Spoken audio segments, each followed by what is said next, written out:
Sore itu udara di Sukamaju agak lembab.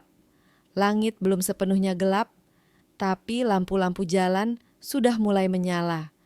Di ruang pelayanan polsek yang cat dindingnya sedikit mengelupas, pintu kayu tiba-tiba didorong agak keras. Dan seorang perempuan muda masuk dengan langkah tergesa. Nafasnya sedikit terputus, tangan kanan terus mencengkram tas selempang dan matanya berputar gelisah. "Selamat sore. Maaf Pak, saya mau lapor." Suaranya pelan, tapi bergetar.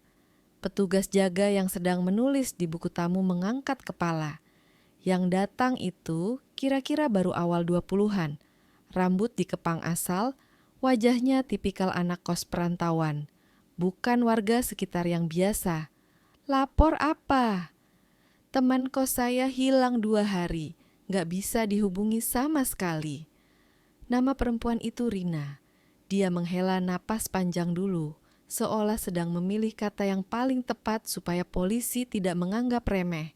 Lalu dia mulai menceritakan semuanya dengan tempo cepat, kadang berhenti di tengah kalimat karena emosi naik lagi. Temannya yang hilang bernama Sari Wulandari. Umur 20 tahun, asal Pemalang. Di Sukamaju dia tinggal di kamar kos petak berisi 4 orang perempuan. Semuanya kerja di sekitar situ, ada yang di laundry, ada yang di pabrik roti, dan Sari sendiri kerja di warung steamboat sapi Berkah Jaya di pinggir jalan raya. Hari terakhir mereka lihat, Sari adalah tanggal 16 Mei, jam 4 sore. Sari mandi lebih awal, pakai seragam hijau tua, rambut dicepol, pakai jepit kupu-kupu biru yang dia suka itu, lalu pamit. Kayak biasa aja Pak. Dia cuma bilang, "Aku berangkat dulu ya." Gak ada ngomong mau pulang kampung, gak ada ngomong mau ke rumah cowok, gak ada. Malam itu, Sari tidak pulang. Awalnya mereka bertiga di kos berpikir, paling nginap di rumah saudara, atau diajak jalan sama yang suka nebengin itu. Ya sudahlah, besok juga pulang. Tapi besoknya ponselnya tetap mati. Ditelepon, tidak aktif. Dikirim SMS, tidak terkirim. DM, tidak dibaca. Dan yang bikin Rina paling merinding adalah Sari bukan tipe yang matiin HP sembarangan. Bahkan kalau lagi di warung pun dia suka curi-curi cek chat. Jadi kalau HP-nya benar-benar nomor yang Anda tuju sedang tidak aktif, pasti ada sesuatu. Hari kedua, tetap tidak ada kabar. Wajah Rina menegang waktu cerita bagian ini. Kami udah tanya ke teman-teman sekitar, ke tukang sayur depan kos, bahkan ke satpam perumahan. Gak ada yang lihat dia pulang, Pak. Petugas mulai menulis. Laporan orang hilang pada dasarnya memang harus dicatat, tapi seringkali orangnya muncul lagi 2 hari kemudian sambil bilang, "Maaf sinyal jelek." Tapi di cerita Rina, ada satu titik yang bikin polisi mengernyit. "Jadi kalian udah cek ke tempat kerjanya?" "Udah Pak, ke warung Berkah Jaya itu." Rina lalu mengulang percakapan mereka dengan pemilik warung. Pemiliknya laki-laki, namanya Darsono, umur sekitar akhir 30-an. Waktu mereka datang ke warung, dia lagi ngitung uang di meja kasir sambil ngawasi dapur. Rina tanya baik-baik soal Sari. Jawaban Darsono sangat tenang. "Iya, dia kerja malam itu. Iya, dia saya gaji.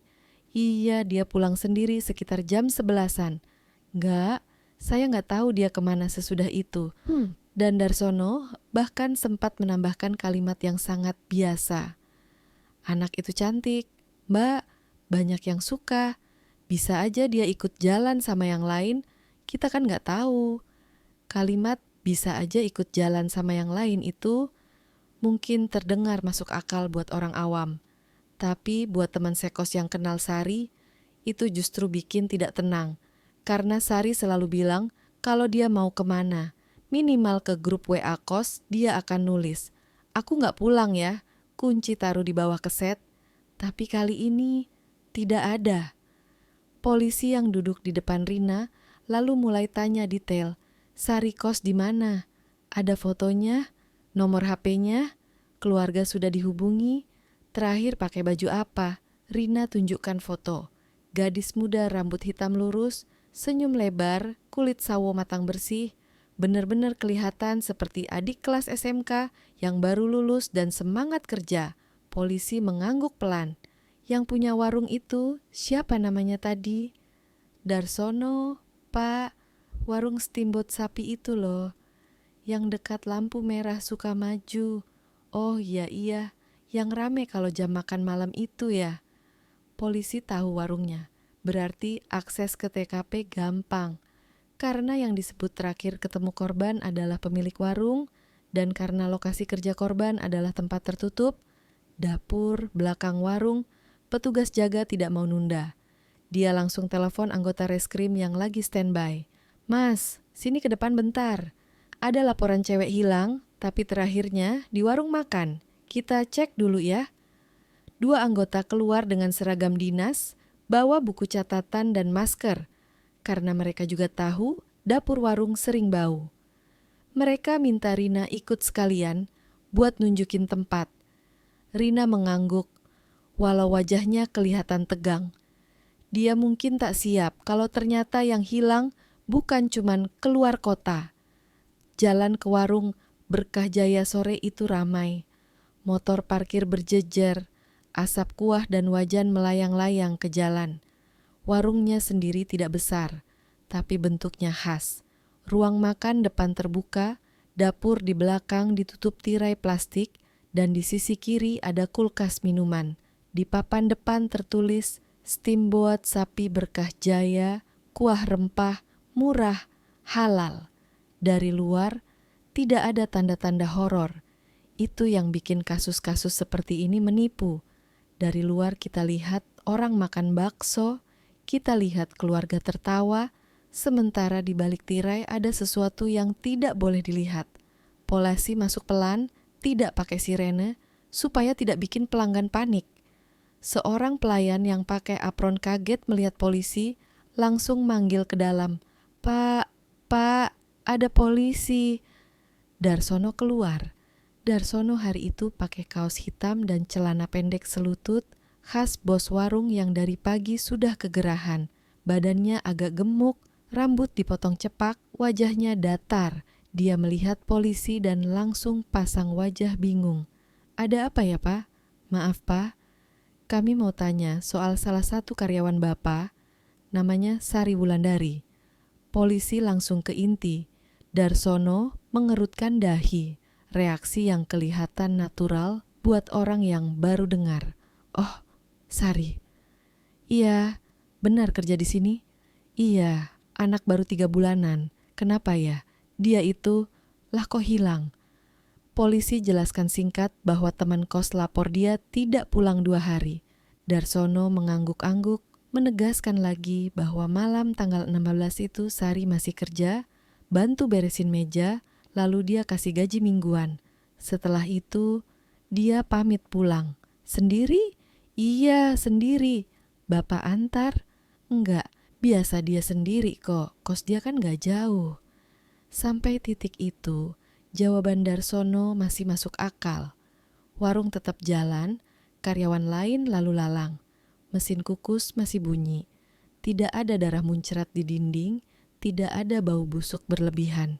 Yang tercium cuma campuran kaldu sapi dan sedikit karbol pembersih. Tapi polisi bukan cuma dengar kata-kata, mereka juga lihat sikap. Darsono bicara lancar, tidak melirik-lirik pintu belakang, tidak minta izin. Sebentar ya saya ke dapur dulu. Tidak keringat berlebihan meski dapur panas. Ini membuat kesan awal dia kooperatif. Dan memang di tahap ini, polisi belum punya dasar buat menuduh lebih. Ini baru hari ketiga hilang, korban perantau, bekerja di sektor informal, terakhir terlihat di tempat kerja, semuanya masih bisa masuk ke kategori hilang dan belum pulang. Maka polisi mengambil jalan prosedural, mencatat keterangan Darsono, minta dia menghubungi polisi kalau Sari tiba-tiba muncul, dan lalu lanjut ke langkah berikut. Cek ke keluarga di kampung, cek riwayat telepon, dan sebar info ke polsek tetangga. Di luar warung, Rina menunggu dengan tangan saling menggenggam.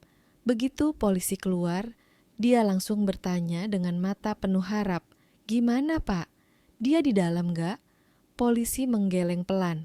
"Enggak," kata pemiliknya. "Malam itu dia sudah pulang."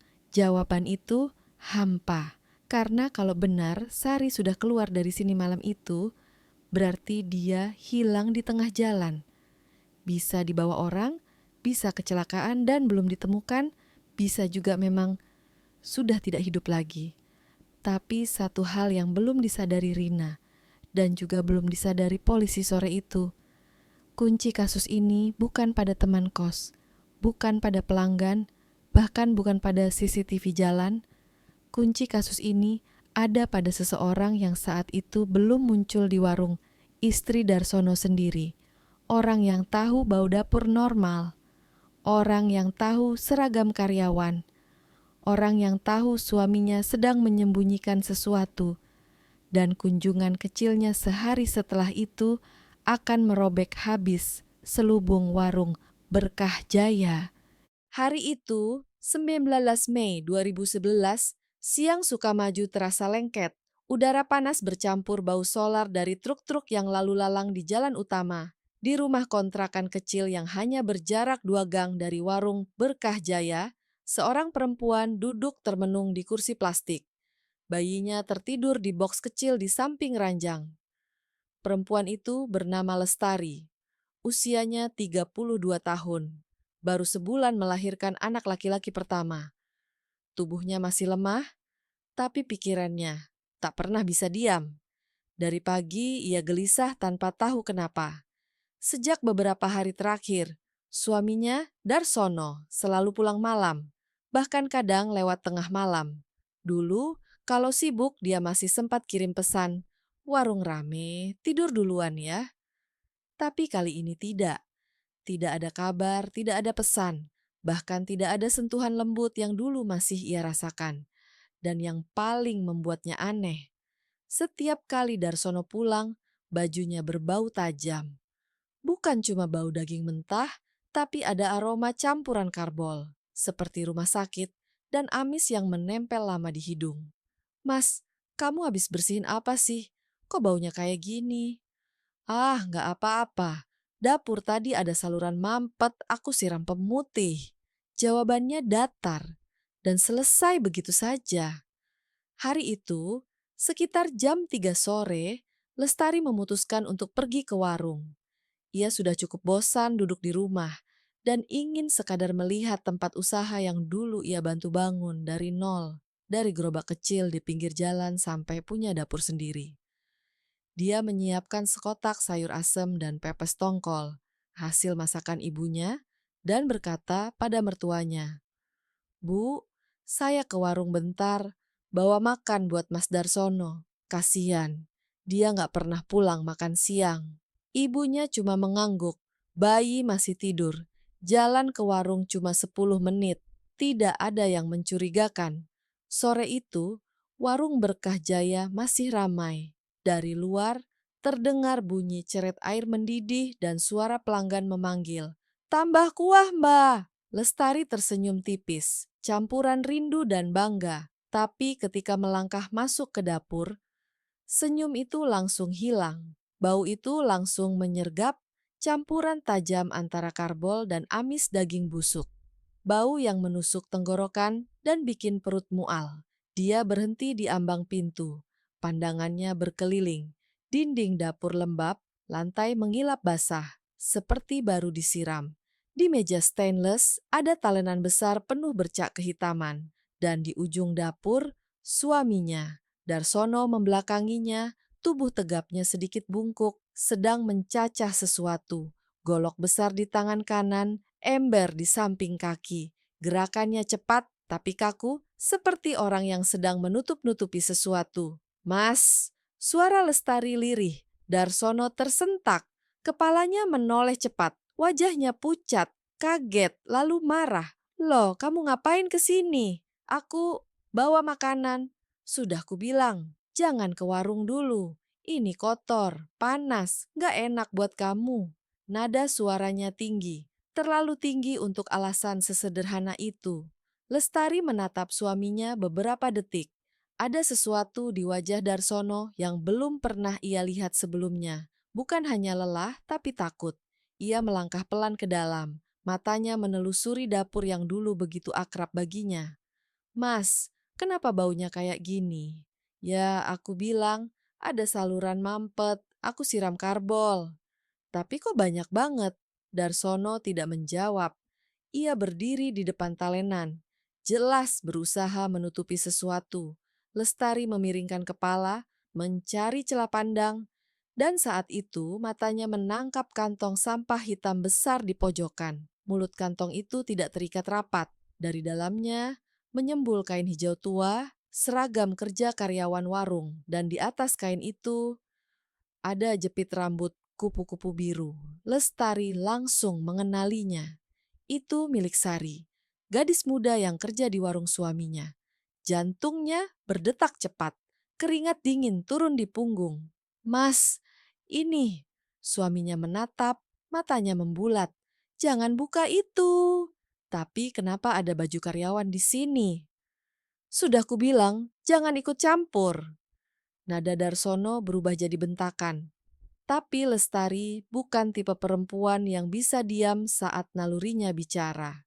Dia mendekat 2 langkah, dan sebelum Darsono sempat menghalangi, dia sempat melihat sekilas isi kantong itu.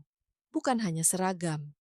Di dasar kantong, ada sesuatu yang keras dan pucat seperti ruas tangan. Dan di talenan yang ditutup tubuh suaminya, ada potongan daging merah tua dengan serabut putih di ujungnya. Terlalu halus untuk daging sapi. Segalanya berhenti sejenak. Suara pelanggan di luar mendadak hilang. Dunia seperti beku. Lestari merasa tubuhnya ringan, hampir tidak berpijak. Dia memandang wajah suaminya. Darsono tidak lagi tampak seperti manusia yang ia kenal. Matanya kosong, napasnya berat, wajahnya penuh noda merah yang belum sempat dibersihkan. Dia berbisik, "Mas, kamu bunuh orang ya?" Darsono spontan maju, menarik tangan istrinya kasar. "Diam, jangan ngomong apa-apa. Kamu gak tahu apa-apa." "Lepasin aku, Mas." "Astaga, itu daging siapa?" "Diam!" Suara bentakannya menggema di dapur sempit itu. Lestari ketakutan setengah mati. Tapi adrenalin dan rasa jijik membuatnya nekat. Dia menggigit tangan Darsono sekuat tenaga sampai darah keluar, lalu menendang kaki meja dan lari keluar dapur. Suaminya berusaha mengejar, tapi dari depan terdengar suara pelanggan. "Pak Darsono, kuat tambah 1 ya?"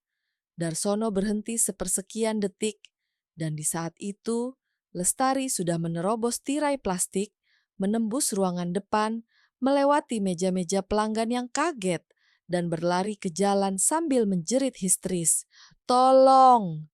Suami saya bunuh orang di dapur.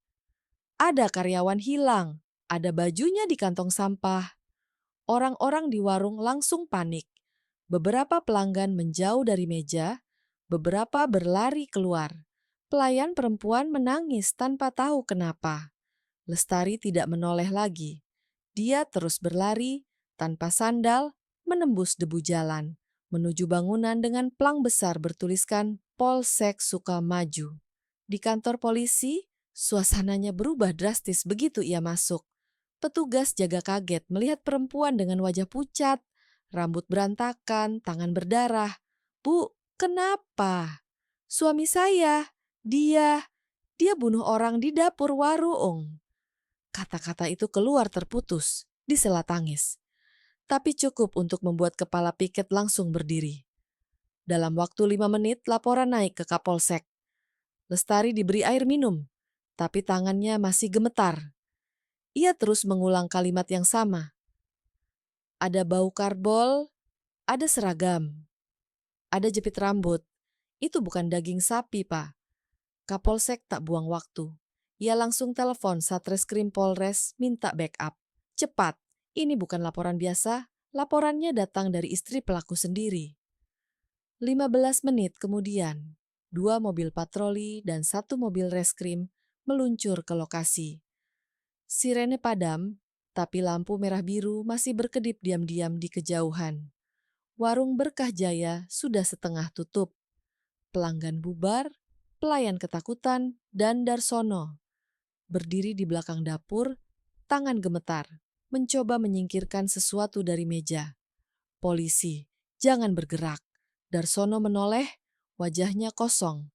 Di tangan kanannya masih ada pisau dapur besar. Petugas langsung membekuk, memelintir tangannya ke belakang. Darah kecil menetes dari sela jarinya, bekas gigitan istrinya tadi. Dapur itu pun segera dipasangi garis polisi. Yang ditemukan di dalam membuat udara mendadak berat. Lantai masih basah oleh campuran air dan pemutih. Di ember plastik dekat kompor ada irisan daging tipis berbumbu. Baunya kuat, wangi rempah, tapi menyembunyikan sesuatu yang salah. Ketika salah satu petugas menyentuh dengan sarung tangan, serat dagingnya terlalu halus, warnanya terlalu pucat, bukan daging sapi. Freezer di sudut dibuka, tumpukan plastik hitam berlapis-lapis. Di dalamnya ada bagian tubuh manusia yang sudah dipotong rapi. Dinding belakang juga masih meninggalkan jejak yang baru disikat karbol. Mesin giling daging di sampingnya menyisakan rambut hitam panjang melilit di porosnya. Semua diam, tidak ada yang bicara. Hanya terdengar suara klik dari kamera dokumentasi forensik. Lestari, yang dibawa ikut oleh petugas, berdiri jauh di luar garis polisi. Dia melihat semua dari kejauhan sambil menggenggam tangan sendiri keras-keras sampai pucat. Dia tidak menangis lagi. Air matanya habis, yang tersisa hanyalah ketakutan murni. Malam itu, Darsono resmi ditahan. Polisi menemukan cukup bukti untuk menahan tanpa surat perpanjangan. Darah di talenan, seragam korban, jepit rambut, potongan tubuh di freezer, dan pengakuan awal yang berbelit-belit. Ketika mobil tahanan melaju pelan ke markas Polres, lampu-lampu jalan Sukamaju menyorot wajahnya. Wajah seorang suami, ayah baru, pemilik warung sukses, yang baru saja kehilangan seluruh kemanusiaannya. Dan di rumah kontrakan yang kini kosong, seorang perempuan duduk di lantai memeluk bayinya sambil berbisik pelan di antara isak. "Aku cuma mau ngasih makan suamiku, kenapa malah jadi begini?" Suara malam di Sukamaju kembali tenang. Tapi di balik tenangnya udara, ada bau samar karbol yang tetap tersisa di hidung semua orang yang malam itu pernah lewat depan warung Berkah Jaya. Dan tidak ada yang tahu berapa banyak porsi steamboat yang sudah disajikan dari ember itu sebelum polisi datang. Malam di Sukamaju baru turun perlahan. Lampu-lampu toko satu persatu padam, menyisakan cahaya putih dingin dari warung makan yang masih buka. Tapi di ujung jalan raya, suasananya tak seperti biasa. 3 mobil polisi berhenti berjejer tanpa sirena. Tapi lampu rotatornya berkedip-kedip membelah gelap. Orang-orang mulai berkerumun. Beberapa pelanggan yang tadi sore makan di situ, sekarang berdiri di trotoar dengan wajah pucat, saling berbisik. Warung Berkah Jaya sudah disegel garis kuning, bertuliskan polisi, dilarang melintas. Di dalam, udara sangat berat, lantai licin, bau karbol dan amis bercampur, seperti 2 musuh yang saling menutupi. Satu langkah saja sudah cukup membuat dada terasa sesak. Petugas dari Inafis dan identifikasi forensik Polres mulai bekerja. Mereka mengenakan sarung tangan lateks, sepatu bot plastik, dan masker tebal. Kamera dokumentasi memotret setiap sudut, meja stainless, talenan besar, ember bumbu. Bahkan dinding belakang yang warnanya lebih terang di satu sisi. Bekas digosok terlalu keras. Kapolsek berdiri di depan dapur, menatap sekeliling dengan wajah datar, tapi matanya tajam. Ia tahu, pemandangan seperti ini bukan baru, tapi kali ini rasanya lain. Ini bukan rumah pembunuhan, ini tempat makan. Dan mungkin saja ada orang yang beberapa jam lalu baru saja memakan hasil dari dapur ini. Petugas membuka satu persatu kantong plastik hitam dari freezer. Suara plastik berdesir pelan, tapi setiap lipatan terasa seperti ledakan di kepala. Satu kantong berisi potongan tulang panjang, sudah terkelupas sebagian dagingnya. Kantong lain, lebih kecil, berisi tangan manusia yang sudah membeku, kuku masih utuh, kulit pucat keabu-abuan. Seseorang di antara tim forensik menelan ludah keras-keras. Yang lain hanya memejamkan mata sebentar, menarik napas panjang. Mereka sudah terbiasa dengan mayat, tapi yang ini berbeda. Yang ini dicampur makanan. Ember besar di dekat kompor jadi pusat perhatian. Dari luar, tampak seperti adonan daging sapi iris tipis berbumbu jahe, sereh, cabai, dan bawang putih. Bau rempah kuat menutupi sesuatu yang lebih halus di bawahnya. Coba pisahkan lapisan atas, ujar Kapolsek pelan. Petugas mengangkat sebagian isi dengan sendok besar, dan di lapisan bawah terlihat warna daging lebih pucat, coklat muda keabu-abuan, seratnya lebih halus, tidak berserat kasar seperti sapi. Dokter forensik yang ikut mendampingi hanya menggeleng pelan. Bukan sapi ini, Pak. Sapi apa manusia? Dokter itu menatap sebentar, lalu berkata pendek, manusia. Beberapa karyawan warung dipanggil satu persatu untuk dimintai keterangan. Mereka menangis, gemetar, sebagian bahkan tidak bisa bicara. Semua bersikeras tidak tahu apa-apa. Dan dari cara mereka menjawab, terlihat jelas memang begitu. Mereka hanya pekerja biasa, datang pagi, pulang malam, bagian dapur diserahkan ke bos. Selama ini, Darsono tidak pernah mengizinkan siapapun masuk dapur belakang setelah warung tutup. Dia bilang, itu dapur khusus, buat nyiapin bahan besok. Tak ada yang curiga. Dia memang suka kerja sendiri, Pak, ujar salah satu pelayan. Kalau kita bantu, dia marah. Katanya nggak bersih tangan kita. Dan sekarang, semua baru paham kenapa. Sementara itu, di halaman belakang, petugas menemukan saluran pembuangan yang tersumbat. Ketika dibongkar, isinya membuat perut siapapun langsung mual. Lemak menggumpal, rambut panjang hitam melilit, dan serpihan kuku manusia. Seluruh area langsung dipasangi garis polisi tambahan. Beberapa warga yang sempat menonton dari kejauhan spontan berteriak, "Astagfirullah!" dan menutup mulut.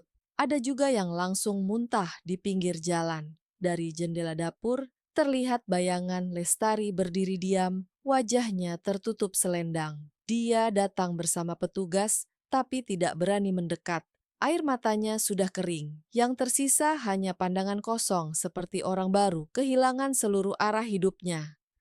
1 jam kemudian, Darsono digiring keluar dari dalam warung.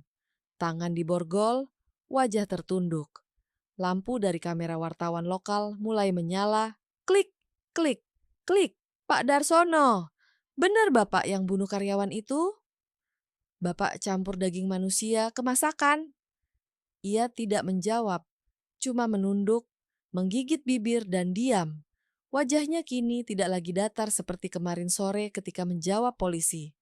Wajah itu dingin, tapi ada sedikit kebingungan di matanya, seperti seseorang yang baru sadar perbuatannya akan menghancurkan seluruh hidupnya. Mobil tahanan perlahan menutup pintu. Dari luar, terdengar suara warga berteriak, "Jahat, kamu, Son! Kami makan di situ tiap minggu, dasar iblis!"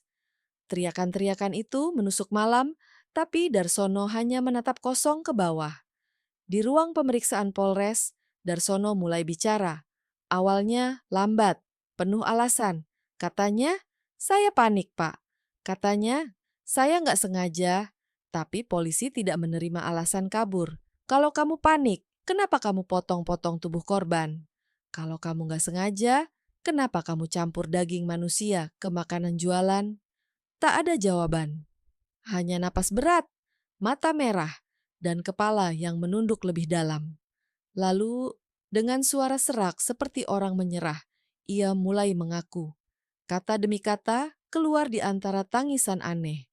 Bukan tangisan menyesal, tapi tangisan kelelahan dari seseorang yang sadar bahwa rahasianya sudah terbongkar semua. Dia mengaku malam itu, tanggal 16 Mei. Sari masih kerja, warung sepi. Dia sengaja menyuruh karyawan lain pulang lebih dulu. Lalu ia meminta Sari bantu mencatat stok daging di dapur belakang. Sari menolak karena sudah larut, tapi dia bujuk. "Sebentar aja, nanti aku antar pulang." Gadis itu akhirnya ikut. Begitu pintu dapur ditutup, Darsono mulai mendekat terlalu dekat. Sari kaget, mundur, mencoba menolak. Dia panik, memaksa, dan ketika gadis itu menjerit, tangannya refleks meraih alu kayu di meja bumbu dan menghantam kepala Sari sekali keras. Korban jatuh seketika. Sunyi, tak ada suara, tak ada gerakan. Waktu itu aku pikir dia cuma pingsan, katanya pelan, tapi darah keluar banyak banget. Beberapa menit kemudian, dia sadar gadis itu tidak bernapas. Disitulah panik berubah jadi kebingungan. Lalu berubah jadi sesuatu yang lebih gelap. Ia sempat memperkosa tubuh yang sudah tak bernyawa itu dengan alasan karena sudah terlanjur. Sebuah kalimat yang membuat ruangan pemeriksaan tiba-tiba dingin. Setelah itu, ia berpikir cepat. Bagaimana menghilangkan jejak? Kalau mayat dibuang, pasti ketahuan. Kalau dikubur, anjing bisa mencium. Lalu ia menatap daging sapi di ember, pisau tajam di meja, freezer kosong di pojok. Dan di sanalah muncul ide paling gila yang pernah muncul di kepala manusia. Kalau aku potong seperti daging sapi, siapa yang tahu? Malam itu, sekitar pukul 12, Darsono memutilasi tubuh Sari dengan tenang. Ia potong bagian paha, dada, lengan. Ia pisahkan daging lunak dan keras. Yang lunak ia iris tipis-tipis, dimasukkan ke ember bumbu bersama daging sapi. Yang keras, kepala, tangan, kaki, ia bungkus plastik hitam dan masukkan ke freezer. Bagian kecil yang tak bisa disembunyikan ia giling, campur air dan buang ke selokan belakang. Selesai menjelang subuh, dan jam 7 pagi warung buka seperti biasa. Pelanggan datang, duduk, memesan. Dan tanpa mereka tahu, sebagian daging di kuah yang mereka makan bukan dari sapi. Darsono tetap tersenyum, tetap menghitung uang, seolah tak terjadi apa-apa. "Kamu sadar apa yang kamu lakukan, Son?" tanya penyidik.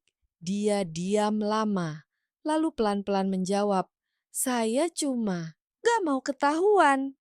Ketika berita ini mulai tersebar, Sukamaju seperti tersambar petir. Grup WhatsApp warga penuh pesan, "Jangan makan di warung itu." Para pelanggan lama syok.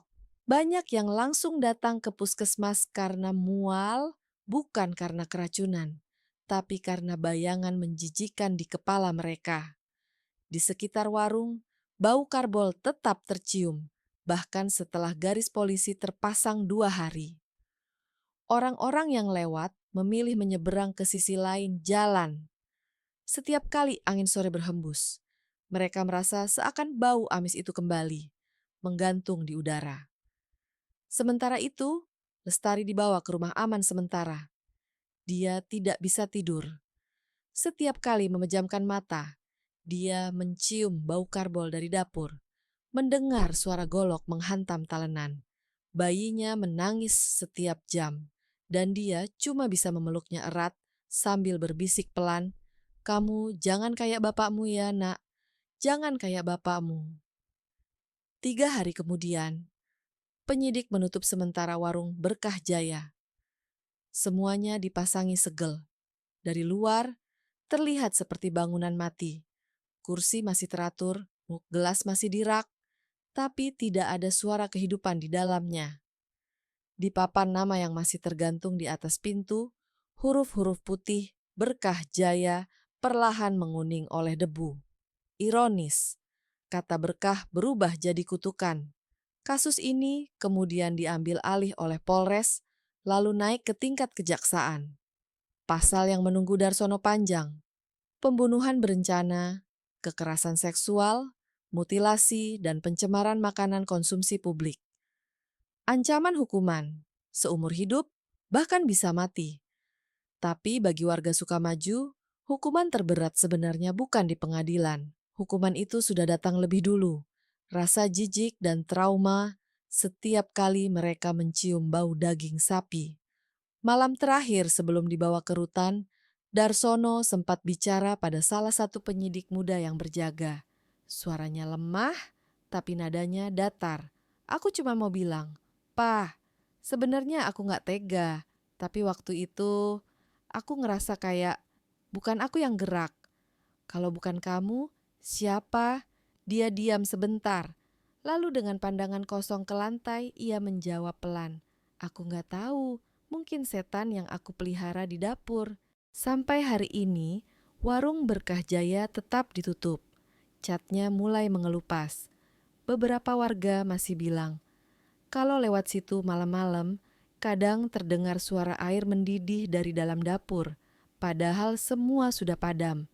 Dan bau karbol itu kadang masih muncul tiba-tiba di udara, menyengat, meninggalkan rasa perih di hidung, dan membuat siapapun yang pernah makan di sana tak akan pernah lupa apa yang sesungguhnya mereka telan. Ruang interogasi malam itu dingin. Pendingin ruangan berdesing halus, tapi udara di dalam tetap terasa berat. Di atas meja besi ada secangkir kopi hitam yang sudah dingin separuh, sebatang rokok padam di asbak, dan selembar kertas berita acara yang belum ditandatangani. Di kursi sebelah kanan duduk Darsono, kaos abu-abu lusuh, rambut berantakan, mata sembab tapi tidak berkaca. Ia tidak menangis, tidak juga membantah, hanya diam lama sekali. Penyidik duduk di depannya, menatap tanpa berkata. Hening yang panjang seperti sengaja dibiarkan untuk memberi ruang pada kesadaran agar pelaku menghadapi dirinya sendiri. Dan akhirnya Darsono yang membuka suara lebih dulu, pelan, terputus-putus, seolah setiap kata berat untuk keluar. "Aku gak ngerti lagi, Pak. Malam itu aku cuman gelap mata." "Kenapa kamu bisa gelap mata?" "Karena aku pengen, tapi dia nolak." Penyidik menatapnya tajam. "Pengin apa?" Darsono menunduk. "Nafsu, Pak." Suara itu nyaris seperti bisikan. Ia mulai bercerita tentang hari-hari panjang di dapur warung, tentang rasa lelah, dan tentang istri yang sedang hamil tua, yang tidak lagi bisa melayaninya, baik di rumah maupun di warung. Awalnya, kata dia, itu biasa saja, tapi lama-lama rasa sepi berubah jadi fantasi. Dia, Sari itu, tiap hari bantu ngulek, motong daging, keringatnya, baunya, cara dia tertawa. Aku gak tahu kenapa aku jadi liatnya lain, Pak. Penyidik diam. Darsono lanjut lagi. Kali ini dengan nada seperti orang yang mengaku dosa ke tembok. Dia gak pernah ngelawan, cuman jaga jarak. Tapi justru itu bikin aku makin pengen. Pas istriku melahirkan, aku malah mikirin dia, bukan anakku. Aku dosa, aku tahu. Tapi tiap kali lihat dia, rasanya kayak ada yang nyulut di kepala. Malam 16 Mei jadi malam yang menentukan.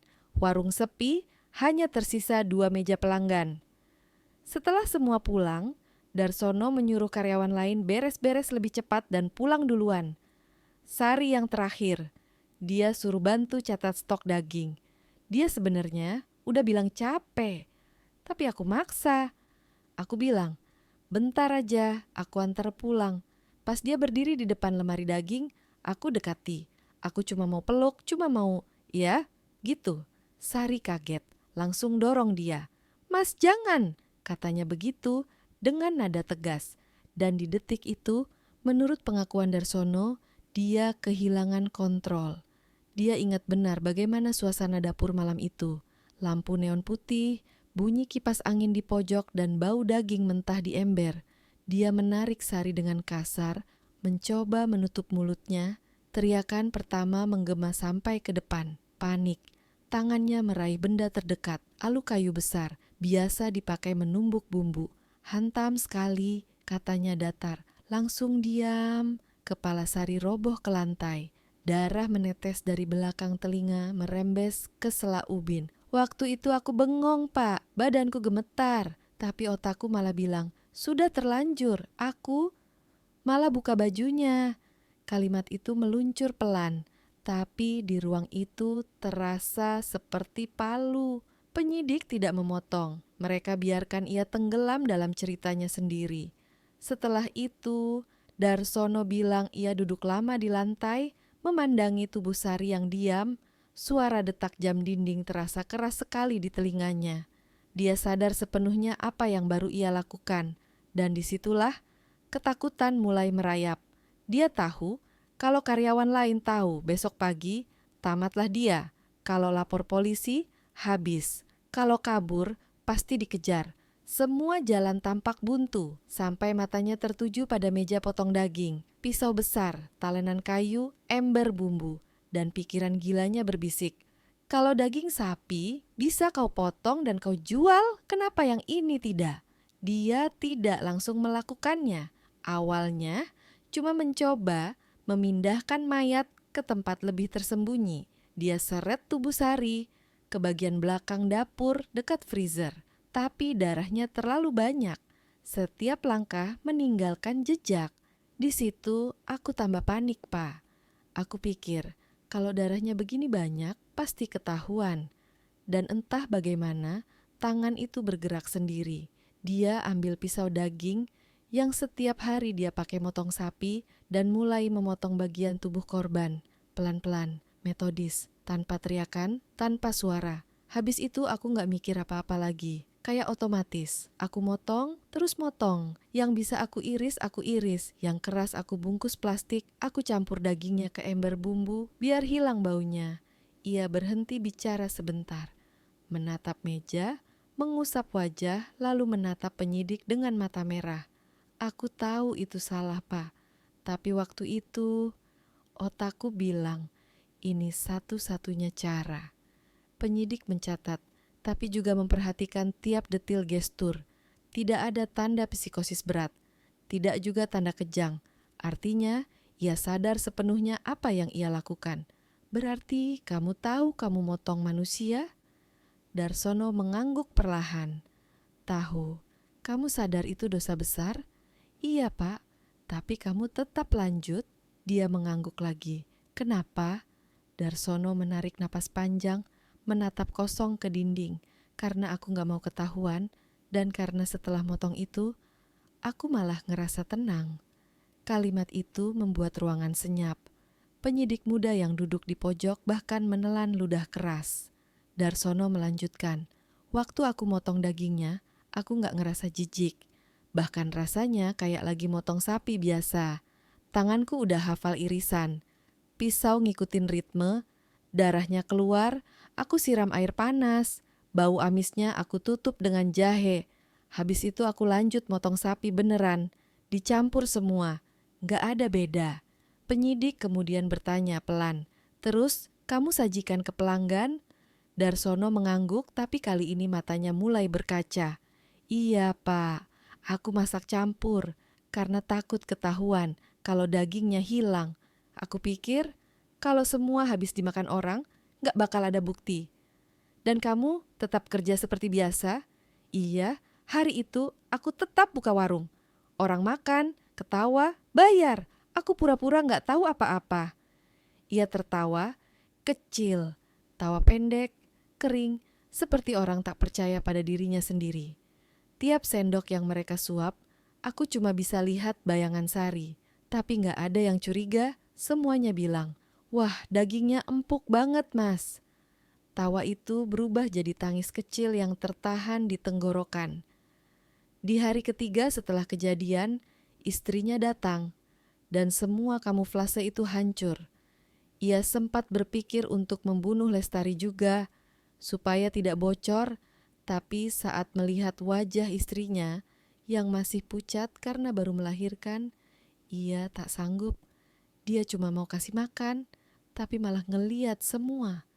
Dia berhenti bicara, menatap lantai. Dia lari, aku gak kejar, aku cuma tahu selesai sudah semuanya.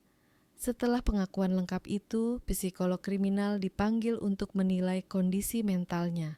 Dalam catatan awal, disebutkan bahwa Darsono tidak mengalami gangguan jiwa berat, tapi menunjukkan tanda-tanda kepribadian narsistik dan impulsif. Campuran bahaya antara kesombongan, represi seksual, dan kemampuan teknis yang membuatnya tidak takut darah. Ia tidak gila, ia hanya kehilangan moralitas ketika keinginan dan ketakutannya bersatu di satu malam. Di luar ruang interogasi, Kapolsek berdiri memandangi jendela gelap. Dunia sekarang aneh ya, gumamnya pelan. Orang bisa jual makanan dari mayat manusia cuma karena takut ketahuan. Penyidik lain menjawab lirih. Dia bahkan gak sadar bahwa dia sudah makan dosa paling busuk. Ketika berita kasus ini pecah di televisi lokal, seluruh wilayah Sukamaju geger. Liputan headline, pemilik warung campur daging manusia di makanan. Orang-orang menyerbu lokasi. Sebagian melempari batu, sebagian cuma berdiri menangis.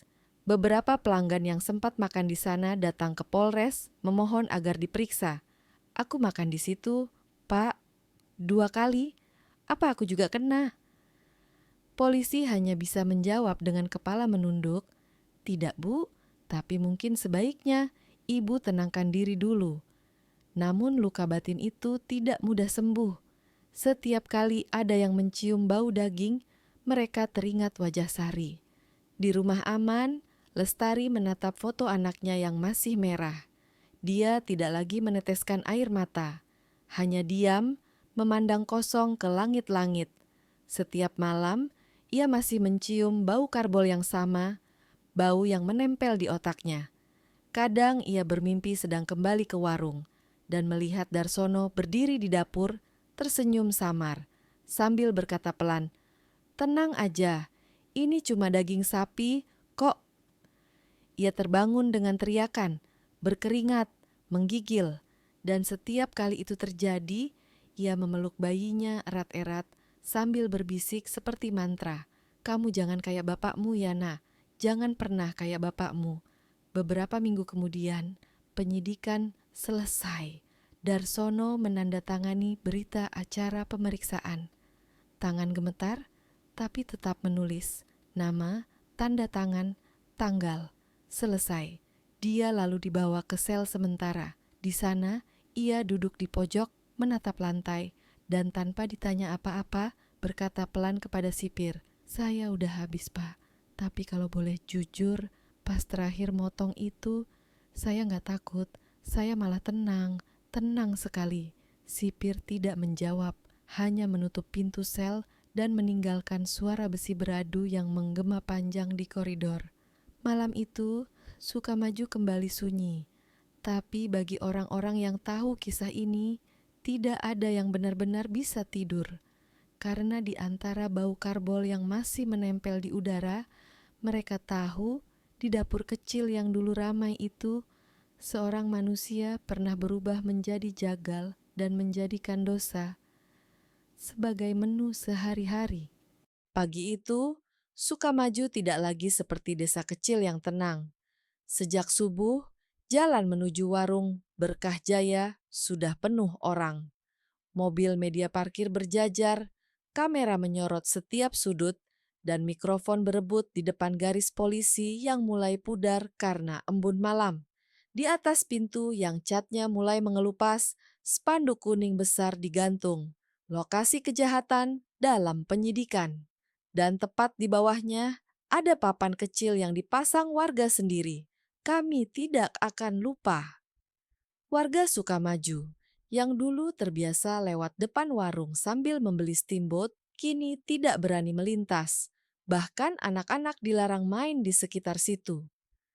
Setiap kali angin membawa bau karbol dari dalam, orang-orang refleks menutup hidung, menunduk, lalu mempercepat langkah. "Aku masih nggak percaya, Mas," kata Pak Budi, tukang ojek yang setiap malam mangkal di depan warung. "Saya lihat sendiri, dia tuh rajin, suka traktir kopi. Tapi ternyata..." Kalimatnya berhenti di udara, tak berani diselesaikan. Sejak berita itu pecah, Rasa jijik dan takut bercampur jadi satu. Bukan hanya karena pembunuhan, tapi karena mereka pernah makan di sana. Dan di kepala tiap orang, pertanyaan yang sama terus menggema. Apakah aku juga pernah makan daging itu? Di sisi lain, rumah kontrakan kecil tempat Lestari tinggal kini sepi. Jendela tertutup, tirai selalu digerakkan dari dalam setiap kali ada yang lewat. Tetangga masih kasihan, tapi juga takut. Ada yang berbisik, kasihan anaknya. Ada pula yang berbisik pelan tapi tajam. Istrinya gak curiga sama sekali ya selama ini. Lestari mendengar semua dari balik dinding. Ia tak pernah keluar sejak polisi membawanya kembali dari rumah aman. Bayinya kini berumur 2 bulan, tumbuh sehat, tapi tiap tangis kecilnya selalu membuat ibunya gemetar. Malam-malam, Lestari sering duduk di lantai, menatap kosong. Di depannya, foto Darsono masih tergeletak di meja. Bukan karena rindu, tapi karena belum bisa percaya bahwa orang yang pernah dia sebut Mas adalah orang yang membunuh gadis muda itu dan menyajikannya di piring pelanggan. Kadang, dalam gelap, ia masih bisa mendengar suara Darsono di kepalanya. Aku cuma potong daging sapi. Lalu tercium lagi bau karbol itu. Menyengat, menembus ingatan. Ia menutup hidung dengan tangan, tapi bau itu tetap di sana, seperti menempel di paru-paru. Sementara itu, penyidik terus melengkapi berkas perkara. Dari hasil forensik, terkonfirmasi seluruh bagian tubuh korban cocok dengan DNA milik Sari Wulandari. Cewek 20 tahun yang dulu pergi merantau ke Sukamaju buat bantu orang tua. Keluarganya di Pemalang datang ke Polres seminggu kemudian. Ibunya, perempuan tua berkerudung lusuh, memeluk kantong berisi pakaian terakhir anaknya sambil menangis. Dia pamit kerja, Pak. Katanya nanti kalau gajian mau kirim uang. Sekarang yang pulang cuma baju. Tak ada kata-kata yang cukup menenangkan. Bahkan penyidik pun menunduk, tidak sanggup menatap matanya. Proses hukum berjalan cepat. Darsono dijerat dengan pasal berlapis, pembunuhan berencana, kekerasan seksual, mutilasi, serta pencemaran bahan pangan.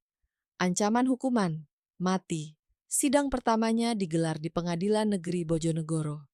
Karena kapasitas pengadilan lokal tak cukup menampung massa yang ingin menonton.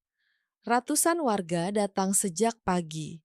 Sebagian ingin melihat wajahnya langsung. Sebagian cuma ingin yakin kalau iblis itu benar-benar ada. Ketika Darsono digiring masuk ke ruang sidang, ruangan langsung hening. Borgol di tangannya mengilap di bawah lampu neon. Langkahnya lambat, wajahnya pucat. Di belakang, Lestari duduk memeluk anaknya yang kini sudah bisa tengadah. Mata keduanya bertemu sekilas, dan seketika Lestari menunduk, menahan napas. Suara hakim menggema. Terdakwa, apakah benar Anda yang bernama Darsono bin Surip? Benar yang mulia, apakah Anda mengakui perbuatan sebagaimana yang tertulis di dakwaan? Darsono mengangguk pelan. Iya, saya mengaku. Satu kalimat pendek, tapi cukup untuk membuat ruang sidang penuh bisikan. Jaksa memaparkan kronologi secara detail, dari perbuatan awal sampai mutilasi, dari penyembunyian hingga pencampuran daging manusia ke makanan. Setiap kali jaksa mengucapkan kata campuran daging manusia, beberapa orang di bangku penonton langsung menutup mulut. Ada yang meneteskan air mata, ada pula yang memaki pelan. Bapak tega banget, kami makan di warungmu tiap minggu.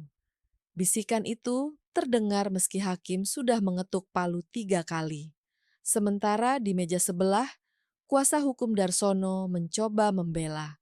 Klien kami tidak berencana membunuh. Tindakan dilakukan dalam keadaan panik, spontan, dan tanpa niat menghilangkan nyawa. Tapi jaksa menimpali cepat, kalau panik, kenapa memutilasi tubuh korban dengan sistematis? Kalau spontan, Kenapa mencampurkan ke makanan dan menjualnya selama 2 hari? Tindakan itu dilakukan sadar, dengan tujuan menyembunyikan bukti. Ruangan kembali riuh. Suara-suara, mati aja dia, terdengar dari luar ruang sidang. Hakim akhirnya menunda sidang untuk minggu depan karena situasi terlalu panas. Darsono dibawa kembali ke tahanan dengan penjagaan ganda. Malamnya, media televisi nasional menayangkan laporan khusus kasus warung daging manusia misteri di Sukamaju.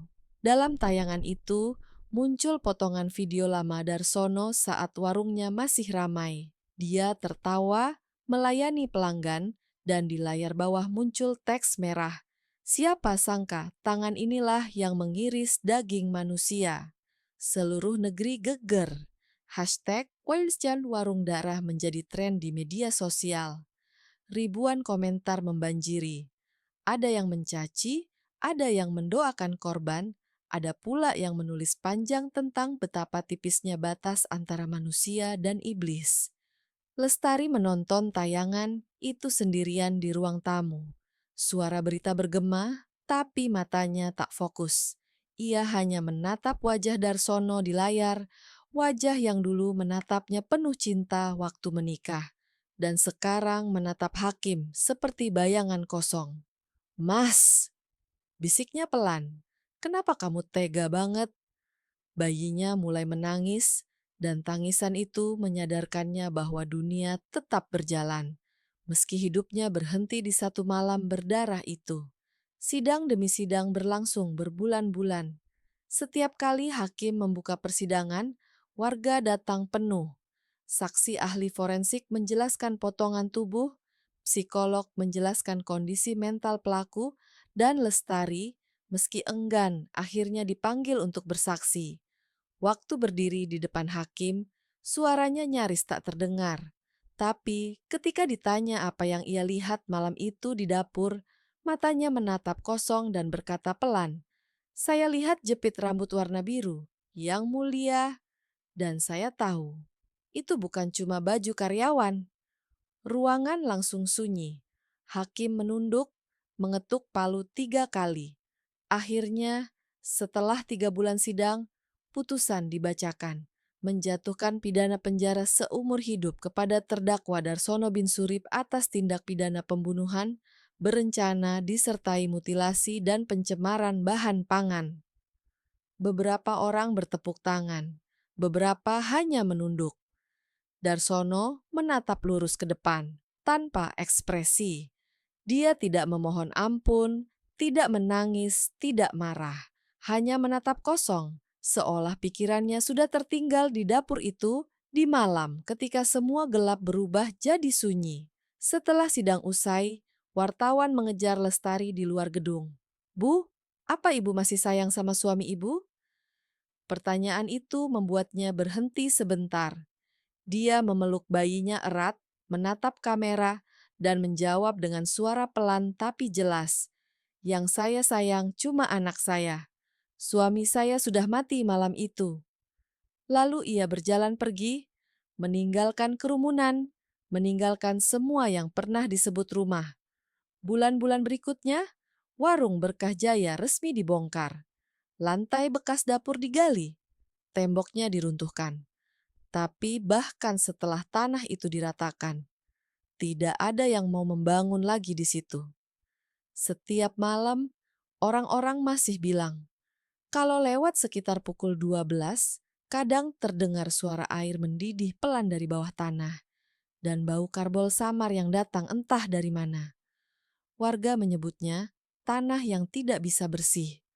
Dan Lestari bersama anaknya pindah jauh ke kota lain. Dia mengganti nama, mulai hidup baru. Tapi bayangan itu tidak pernah benar-benar hilang. Setiap kali melihat pisau dapur, ia terdiam lama sebelum memotong sayur.